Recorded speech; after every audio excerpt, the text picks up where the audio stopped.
Hello 7th class, let's start our remaining topics of lesson first in social science. We have already studied about monuments, today we shall study inscriptions. Students, the science pertaining to the study of inscription or epigraph is called epigraphy. Epigraphy क्या होती है कि जो science है जो pertaining to the study of inscriptions, जो inscriptions जो होती हैं उनको स्टडी कर सकती है, या एपिग्राफ्स जो होते हैं उनको जो है यानी कि पहले ज़माने में जो राइटिंग्स होती थी, जैसे लिखा जाता था, उस राइटिंग को जो है पढ़ने की स्टडी, जैसे उनको समझने की जो स्टडी है, समझने की जो लर्निंग पावर थी, उस जो साइंस थी, कैसे हम उसको समझ सकते हैं, उसको क्या बोलते हैं? एपिग्राफी, यानी कि पुरानी राइटिंग को पढ़ना, एक तरह से आप कह सकते हो एशियन टाइम की या मेडिवल टाइम की। The person who studies the epigraphy is an epigraphist. अब जो पर्सन इस एबल था उसको स्टडी करने का, पुरानी जो राइटिंग्स है एपिग्राफी, उसको जो है पढ़ सकता था, उसको हम क्या बोलते हैं? Epigraphist. The inscription often written in various old languages, इतनी पुरानी लैंग्वेजेस में लिखी होती थी इंस्क्रिप्शंस एंड स्क्रिप्ट्स जो लिखी होती थी, मे रिकॉर्ड रॉयल प्रोक्लेमेशंस। उनमें किस चीज़ का रिकॉर्ड होता था? बहुत पुरानी लैंग्वेजेस में लिखी होती थी, वहाँ उनमें जो है राजाओं की जो घोषणाएं थी, या रिलीजियस इंस्ट्रक्शंस थी, धार्मिक जो निर्देश होते थे, या गिफ्ट्स टू टेम्पल्स, या जो टेम्पल्स को गिफ्ट दिए जाते हैं, या गाँव को जो गिफ्ट दिए जाते थे, उनके बारे में लिखा हुआ होता था। फॉर दिस पीरियड, इस पीरियड में we have abundance of material from the Chola inscription to inscriptions on the wall of the Taj Mahal, Red Fort and the palace walls of Rajputs। अब इस पीरियड में जो है हमारे पास किस चीज़ का ज़्यादा मटेरियल है, ज़्यादा प्रचुर मात्रा में है? चोला डायनेस्टी से। चोला डायनेस्टी ने जो इंस्क्रिप्शन लिखी, या जो उनकी दीवारों पर, ताजमहल की दीवारों पर जो लिखा हुआ है पुरानी लैंग्वेजेस में, रेड फोर्ट में, और ये जो राजपूत की दीवारों की जो पैलेस दीवारें होती थी, उनके ऊपर जो लिखा हुआ है वो बहुत ज़्यादा हमें मिला है। The inscriptions on copper plates and temple walls often record the gifts made by kings, nobles and traders to temples. अब जो इंस्क्रिप्शंस जो कॉपर प्लेट्स पर लिखी हुई हैं, जो कॉपर तांबे से बनी हुई जो प्लेट्स हैं, उनके ऊपर जो खुदाई लिखी हुई है, एंड टेम्पल जो वॉल्स हैं, जो मंदिरों की दीवारें हैं, ओपन रिकॉर्ड, अक्सर उनमें ही जो है वो किस चीज़ के रिकॉर्ड थे? गिफ्ट्स के बारे में लिखा हुआ है, मेड बाय किंग्स, जो किंग्स के द्वारा बनाई गई थी या दिए गए थे, नोबल्स के द्वारा, और ट्रेडर्स टू टेम्पल्स, जो भी व्यापारी मंदिरों में दान वगैरह करते थे। तो उसमें जो है आज भी आप देखते हो मंदिरों में लिखा होता है कि ये फैन जो है उसके द्वारा दिया हुआ है, तो मतलब सारा उसमें इंस्क्रिप्शंस ही मानी जाती हैं, वो भी। प्रीस्ट एंड स्कॉलर्स, तो किसको देते थे? वो व्यापारी लोग या नोबल्स जो थे या किंग लोग जो थे, वो टेम्पल्स को दान में देते थे, प्रीस्ट को देते थे, या स्कॉलर्स जो विद्वान लोग होते थे उनको जो है वो गिफ्ट, एज अ गिफ्ट देते थे। वो सब जो है दीवारों पे फिर लिखा जाता था। The inscriptions tell us about the social and economic conditions of the people. अब जो ये लिखा होता था, एपिग्राफी थी, जो भी दीवारों पर लिखा जाता था, वो हमें क्या बताते हैं? उस टाइम की सामाजिक और आर्थिक स्थितियाँ, आर्थिक कंडीशंस लोगों की, कि किस टाइप के लोग थे, अमीर थे, गरीब थे, किस तरह से उनमें जो है गैप था, और उनकी जो है सामाजिक बिहेवियर कैसा था लोगों का। तो some inscriptions also describe the achievements of kings, और कुछ इंस्क्रिप्शंस में वहाँ पर जैसे रेड फोर्ट या मान लो राजपूत की जो वॉल्स थी, पैलेस की, महल की वॉल थी, दीवारें थी, उनके ऊपर जो है राजाओं की उपलब्धियाँ, कि इस राजा ने कौन कौन से युद्ध जीते हैं, कहाँ कहाँ पर इसने जो है विजय प्राप्त की है, वो सब उसमें डिस्क्राइब होता था, लिखा जाता था, वर्णित था। A few inscriptions even provide a list of the various Kings of a dynasty, और कई बार तो इंस्क्रिप्शन, कुछ इंस्क्रिप्शंस ऐसे भी होते हैं जो पूरी लिस्ट लगी होती है उसमें, और जिसमें काफ़ी राजाओं की जो है अलग अलग, एक ही डायनेस्टी के अलग अलग राजाओं के बारे में उसमें लिखा होता है। Such a list is called, इस लिस्ट को जो है जेनोलॉजिकल लिस्ट बोलते हैं। We learn about South India largely from inscriptions to temple walls. अब इस साउथ इंडिया के बारे में हम जो है इंस्क्रिप्शन से ही पता चला हमें, लार्जली जो टेम्पल्स वॉल्स में थी। Now next point is growth of new languages. अब नई जो लैंग्वेजेस थी उनकी ग्रोथ कैसे हुई, नई लैंग्वेज कैसे, अब ओल्ड लैंग्वेज के बारे में तो हमने बात कर ली ना, उनके बारे में हम बहुत मुश्किल से पढ़ते थे, और अब नई लैंग्वेज कैसे आई, कैसे धीरे धीरे बढ़ी। Most scholars and officials over India wrote either in Sanskrit और इन पर्शियन लैंग्वेज। अब जो काफ़ी जो विद्वान थे, मोस्टली जो स्कॉलर्स थे या ऑफिशियल्स थे इंडिया में, पूरे इंडिया में, वो संस्कृत में या पर्शियन लैंग्वेज में लिखते थे। Regional language came into wide use in regional kingdoms. अब जो क्षेत्रीय लैंग्वेजेस थी वो रीजनल किंगडम्स में, वहाँ के एरिया में जो है काफ़ी व्यापक रूप से जो है वो पाई जाने लगी। मतलब मीन्स जैसे हमारे यहाँ हरियाणा में हरियाणवी बोली जाती है, या अलग अलग एरिया की अलग अलग लैंग्वेजेस होती हैं, उनको रीजनल लैंग्वेजेस बोलते हैं। तो वो काफ़ी बड़ी, क्योंकि अलग अलग टाइप से लोग अलग अलग लैंग्वेजेस को यूज़ करते थे, बोलते थे। फॉर एग्जाम्पल जैसे तेलंगानी was used in Andhra Pradesh. जैसे आंध्र प्रदेश में कौन सी लैंग्वेज यूज़ की जाती है, तेलंगानी। नेक्स्ट कन्नड़ इन कर्नाटका। कर्नाटका में कौन सी लैंग्वेज है, कन्नड़। सिंधी इन सिंध, कश्मीरी इन कश्मीर, अवधी इन उत्तर प्रदेश। उत्तर प्रदेश में कौन सी लैंग्वेज में बोला जाता है, अवधी में। तो एंड गुजराती इन गुजरात, और गुजरात में कौन सी, गुजराती। तो many literary works were composed in this language. तो वहाँ के जितने भी जो लिटरेचर जो साहित्यकार रहे हैं, उन्होंने लिटरेरी जो वर्क है वो किसमें कंपोज किया गया, अपनी अपनी लैंग्वेजेस में, और इन लैंग्वेजेस में उन्होंने किया। These works provide valuable historical information. और उनके इन वर्क्स से हमें काफ़ी महत्वपूर्ण इतिहास की इंफॉर्मेशन मिलती है, यानी कि हमें अपने पुराने टाइम को जानने में काफ़ी जो है हेल्प मिली है। Now coins. अब कॉइन्स तो आपने सभी ने देखे होंगे ना, नए कॉइन्स भी देखे होंगे, कुछ के पास पुराने कॉइन्स भी होते हैं। The science pertaining to the systematic collection and study of coins is called numismatics. क्या होता है कि systematic collection, study of coins, coins को इकट्ठा करके उनको जो है सिस्टमैटिकली कलेक्ट करके, यानी ईयर वाइज उनको जो है कलेक्ट करके और उनकी स्टडी करने की जो साइंस होती है उसको न्यूमिस्मैटिक्स बोलते हैं। द लीजेंड्स और writings on the coin generally convey the name और title of the ruler who issued the coin. अब जो कहानियाँ हैं, जो राइटिंग्स हैं, जो कॉइन्स के ऊपर हमें लिखी हुई मिलती हैं, वो अक्सर क्या होती हैं, वो उसी नाम को कन्वे करती हैं जिस राजा ने उसको इशू किया, यानी कि जिस राजा ने उस कॉइन को बनवाया, इशू किया, उसका रूलर का जो है उसको टाइटल दे दिया जाता है, नाम उसमें लिखा होता है, and the date of its issue, और कब इशू की गई वो डेट उसमें लिखी हुई होती है। तो ये ईजी भी हो जाता है हमारे लिए कि ये कॉइन जो है किस ईयर में था चलन में।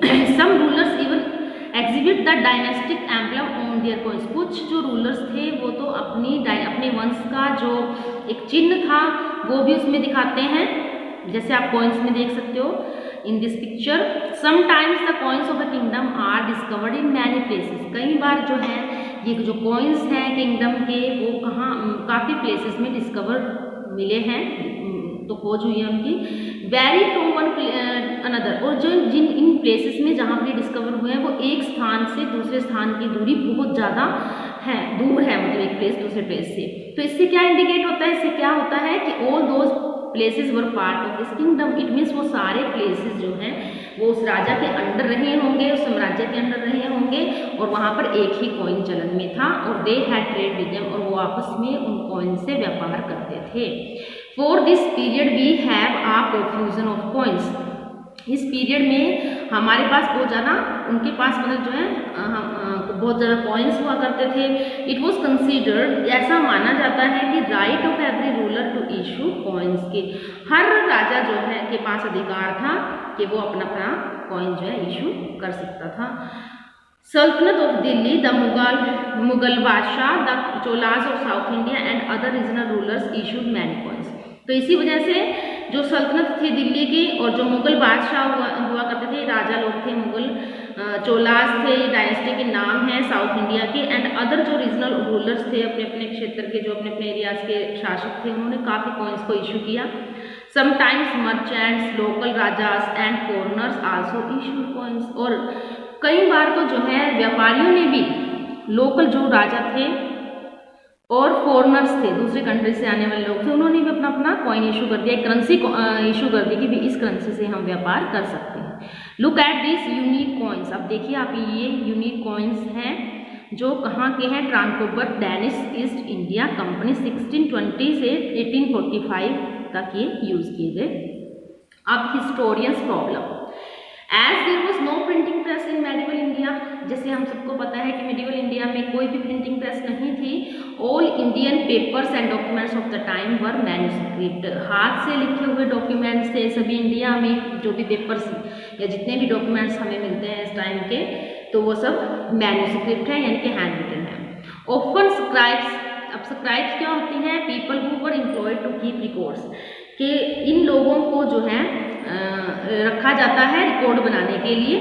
Made copies of the original documents, वो क्या करते थे, स्क्राइब्स क्या करते थे कि वो ओरिजिनल डॉक्यूमेंट्स की कॉपी बना लिया करते थे। वाइल डूइंग दिस, ऐसा करते हुए दे समटाइम्स कॉपीड रॉन्ग, कई बार वो गलत कॉपी कर लेते थे। Some scribes also put in their own language, और कई बार वो अपनी ही लैंग्वेज में रिकॉर्ड बना लेते थे। और their own thoughts on the subject, किसी भी सब्जेक्ट पर जो है वो अपने विचार लिख देते थे। तो all this gradually change the original text, इसकी वजह से जो ओरिजिनल डॉक्यूमेंट्स थे या ओरिजिनल जो टेक्स्ट थे वो चेंज हो जाते थे। Historians have to gather information from this change documents if they can not find original documents.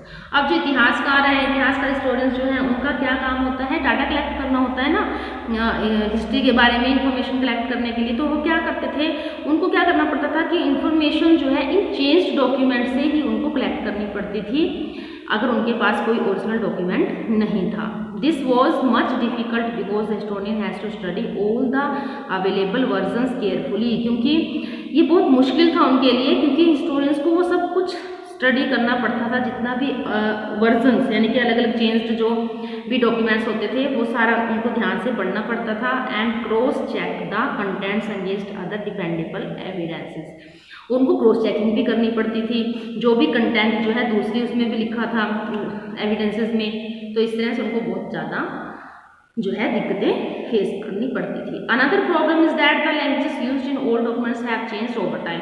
दूसरा प्रॉब्लम क्या थी कि जो लैंग्वेजेस उन डॉक्यूमेंट्स में लिखी होती थी स्क्राइब्स के द्वारा, तो वो जो है चेंज हो चुकी है टाइम के अनुसार जो है। The spellings and meanings of words, उनकी स्पेलिंग चेंज हो चुकी है, मीनिंग्स चेंज हो चुके हैं वर्ड्स के। The grammar and even the scripts have changed, even जो स्क्रिप्ट्स हैं, ग्रामर है, वो चेंज हो चुकी है।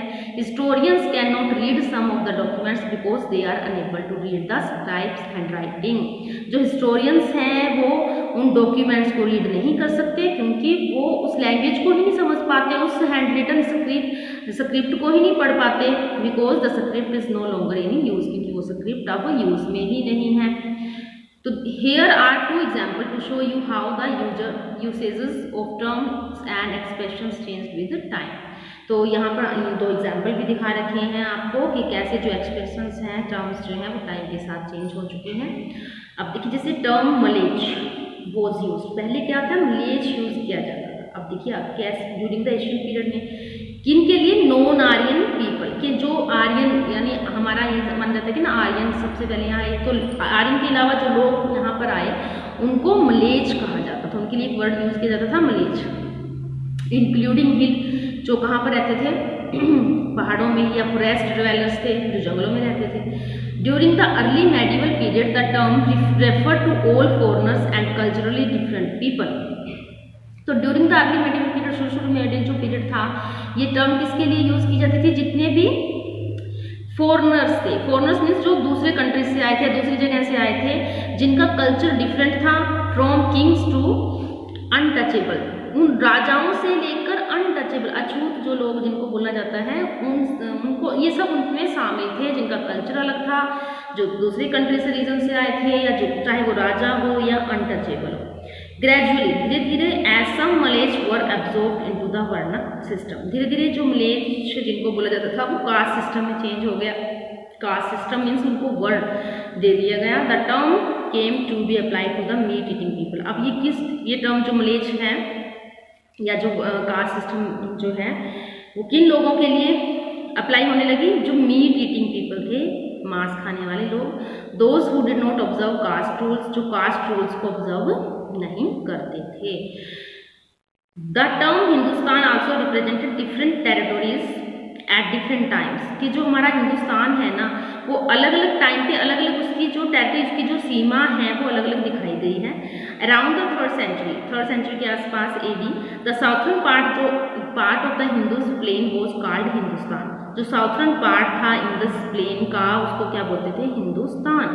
इन an inscription of the Iran, यानी कि सेनानीज जो पर्सिया के सेसानियंस थे उनकी इंस्क्रिप्शन में हमें जो इंदुस जो प्लेन है वहाँ पर उनको हिंदुस्तान कहा गया, मीन्स ये एरिया जो है हिंदुस्तान के अंडर था।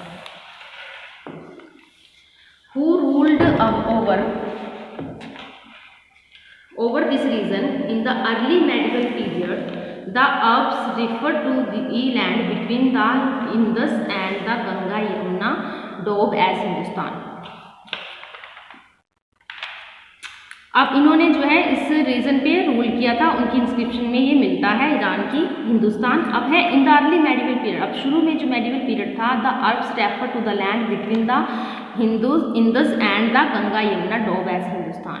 अब अरब के लोग जो है किस लैंड को जो है वो हिंदुस्तान बोलते थे, जो इंदस और गंगा यमुना डोब के बीच में थी। They called its people Hindu, तो यहाँ के लोगों को वो क्या बुलाते थे, Hindu. Drive from the name Sindhu, जो किस नाम से लिया गया, सिंधु और इंदस से। In the later medieval period Hindustan और Hind refer to nearly the whole of India except the extreme south.